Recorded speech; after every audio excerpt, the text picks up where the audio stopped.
இங்கே இருக்கும் நிறைய பேரோட வாழ்க்கையில் பணம் தான் முடிவு செய்கிறது. அதேபோல் சில பேர் பணம் மட்டுமே வாழ்க்கை இல்லைன்னு தெரிஞ்சும் அது பின்னாடி ஓடிக்கொண்டிருக்கிறார்கள். பல பேர் அது தெரியாமல் என்ன பண்ணுறோன்னு புரியாமல் தவிக்கின்றனர்.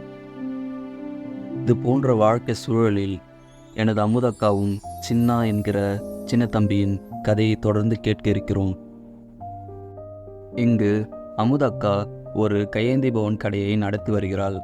சின்ன தம்பி தான் படிக்கும் நேரம் போக மாலை நேரங்களில் தனது அக்காவுக்கு உதவியாக இருக்கிறான்.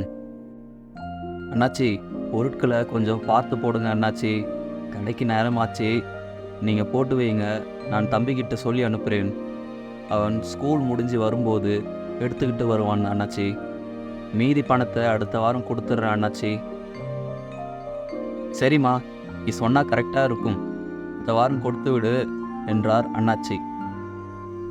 நம்ம அமுதக்காவின் கையேந்தி பவனில் உள்ள அனைத்து உணவுகளும் நல்ல சுவையுடன் இருக்கும் என்பதால் இரவு நேரங்களில் படுசோறாக ஓடும்.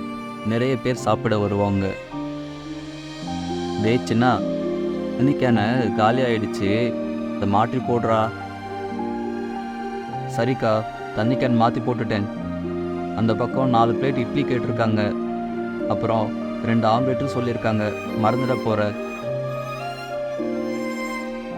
இப்படி அமுதக்காவின் கையேந்தி பவன் படுசோறாக எப்போதும் போதும் இயங்கிக் கொண்டிருந்தது.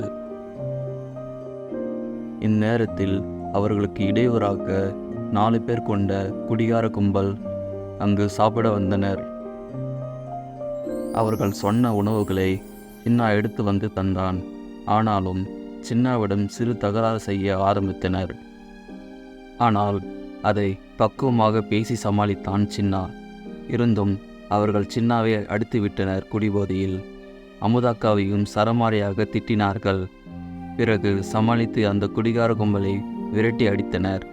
இது போன்ற கும்பல் வருவதும் போவதும் வாடிக்கைதான் அவர்களுக்கு.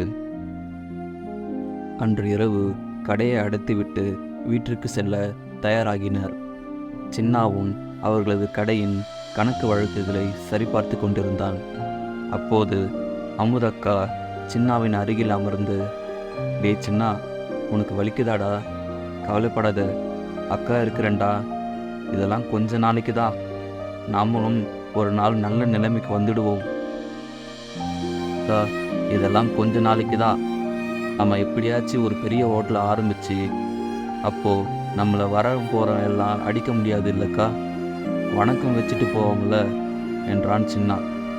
ஆமாண்டா தம்பி, அது கூடிய சீக்கிரமே நடக்கும். எப்படி வாழ்வான் பார்க்கலாம் என்பவர்களுக்கு மத்தியில் எப்படித்தான் வளர்ந்தேன் என்று வாழ்ந்து காட்டணும்டா தம்பி. ஆமாங்க்கா, நீ சொன்ன வார்த்தைகளை மனசில் ரொம்ப இறுக்கமாக பிடிச்சி வச்சுக்கிறேன்க்கா என்றான் சின்னா. நாளைக்கு நீ ஸ்கூலுக்கு சீக்கிரமாக போகணுமில்ல, சாப்பிட்டு படுடா. இதெல்லாம் மறந்துட்டு நீ படுத்து நல்லா தூங்கி எந்திரி, அப்போ தான் மனசு சரியாகும்.